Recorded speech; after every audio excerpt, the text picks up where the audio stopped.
નમસ્કાર મિત્રો, education update ચેનલમાં આપનું હાર્દિક સ્વાગત છે।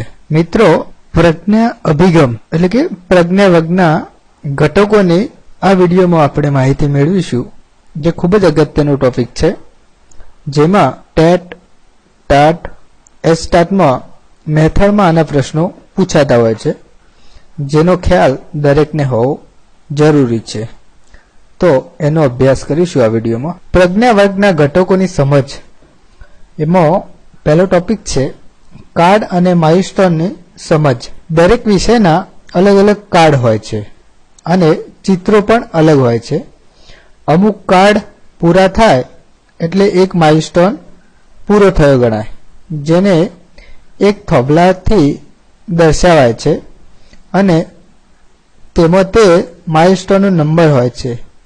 તમામ વર્ગના માઇલસ્ટોન સળંગ ક્રમશઃ હોય છે। જાતે શીખીએ, પાકું કરીએ વાંચનમાળા। ધોરણ 3-4 માટે બાળકોને વધુ અભ્યાસ અને મહાવરા તથા ગૃહ કાર્ય માટે પર્યાવરણમાં જાતે શીખીએ, ગણિતમાં પાકું કરીએ તથા ગુજરાતીમાં વાંચનમાળા આવે છે।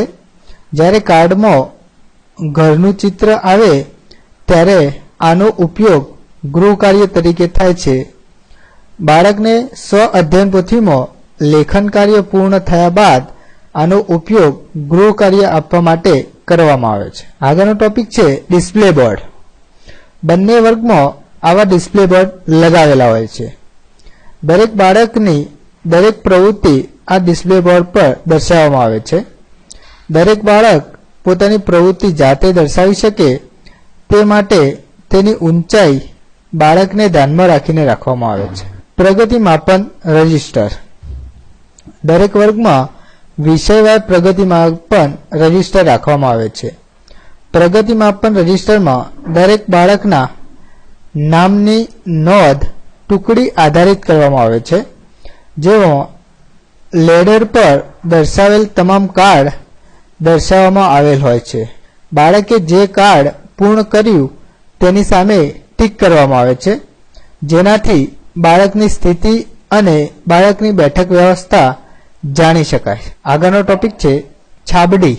દરેક છાબડી પરના ચિત્રો જુદા જુદા કાર્ડ પર આપેલ ચિત્રો પ્રમાણે હોય છે। દરેક પ્રજ્ઞા વર્ગમાં કુલ 6 છાબડીઓ હોય છે। આગળ જોઈએ તો લેડર। લેડર એટલે સામાન્ય ભાષામાં પાઠ્યક્રમ કહેવાય। ગુજરાતી, પર્યાવરણ, ગણિતના અલગ અલગ લેડર હોય છે। લેડરમાં બંને ધોરણના ભેગા કાર્ડ અને માઇલસ્ટોન દર્શાવેલા હોય છે। લેડરના આધારે બાળક પોતે કયું કાર્ડ લેવાનું છે તે જાણી શકે છે અને બાળક જાતે કાર્ડ લઈ શકે છે, જેથી તેની ઊંચાઈ બાળકને ધ્યાનમાં રાખીને રાખવામાં આવે છે અને લેડરને જે તે વિષયના ઘોડાની પાસે લગાવવામાં આવે છે। આગળ છે સ્વ અધ્યયન પોથી। દરેક બાળકને વિષયમાં સ્વ અધ્યયન પોથી આપવામાં આવે છે। બાળક જ્યારે પેન્સિલનું કાર્ડ આવશે ત્યારે સ્વ અધ્યયન પોથી લઈને બેસશે અને કાર્ડ આધારિત તેમાં જરૂરી વિગતો પૂરશે। શિક્ષક તેની ચકાસણી કર્યા બાદ તેને જરૂરી માર્ગદર્શન અને પ્રોત્સાહન આપશે। સપ્તરંગી પ્રવૃત્તિઓ અને સપ્તરંગી પ્રવૃત્તિ માપન રજિસ્ટર। સપ્તરંગી પ્રવૃત્તિઓમાં શિક્ષકે કરવાની તમામ પ્રવૃત્તિ કરાવવાની રીત અને જરૂરી સામગ્રીની વિગતો આપવામાં આવી છે, જેનું 7 ભાગમાં વિભાજન કરવામાં આવ્યું છે।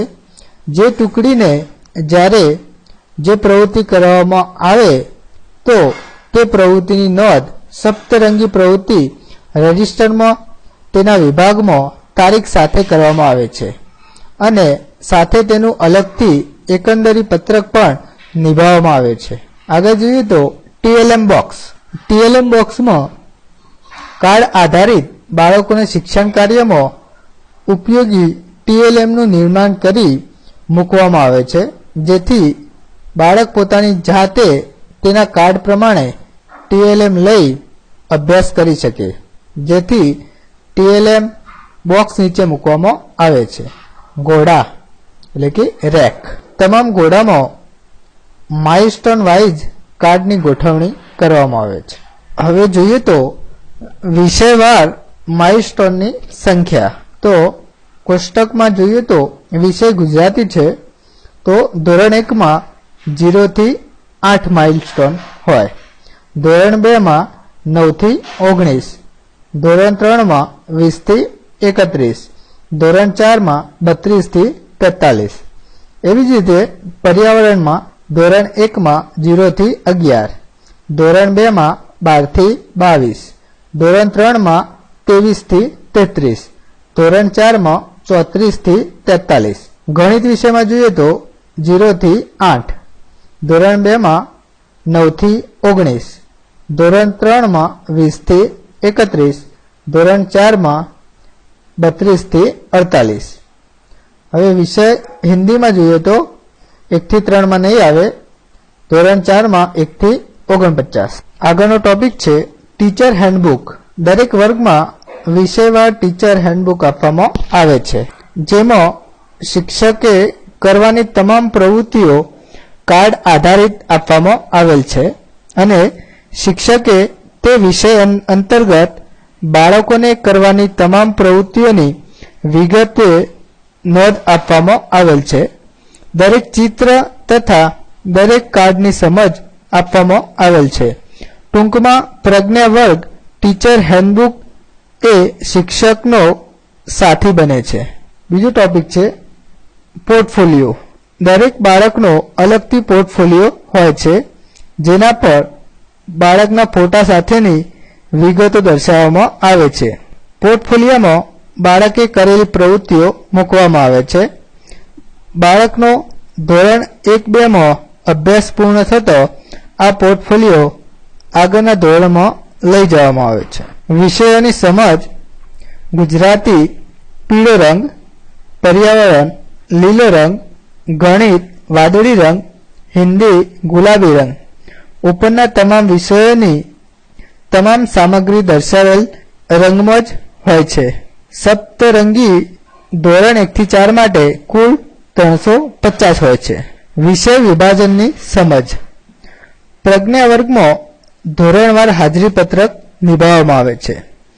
પ્રજ્ઞા વર્ગમાં ધોરણ 1-2માં કુલ 4 વિષયોનો સમાવેશ થાય છે, જેમાં એક શિક્ષક માટે ગુજરાતી અને પર્યાવરણ, બીજા શિક્ષક માટે ગણિત, સપ્તરંગી પ્રવૃત્તિઓ એમ વિભાજન થાય છે. જો એક શિક્ષક જ હોય તો તમામ વિષયો તેને આપવામાં આવે છે. પ્રજ્ઞા વર્ગમાં ધોરણ 3-4માં ઉપરના 4 વિષયોનો સમાવેશ થાય છે, જેમાં હિન્દીનો સમાવેશ ધોરણ 4 માટે બીજા સત્રમાં કરવામાં આવે છે. જે વિષય ગણિત સપ્તરંગી પ્રવૃત્તિઓ ભણાવતા શિક્ષકને અપાય છે તેનું શિક્ષણ કાર્ય દર ગુરુવારે થાય છે. એક છાબડીમાં શિક્ષકે કામ કરવાનું છે. દરેક બાળક પોતાના શિક્ષણની શરૂઆત અહીંથી કરે છે. આ છાબડીઓને શિક્ષક સમર્થિત છાબડી કહે છે. આ છાબડીમાં શિક્ષકે આંશિક રીતે કામ કરવાનું છે. આ છાબડીને આંશિક શિક્ષક સમર્થિત છાબડી કહે છે.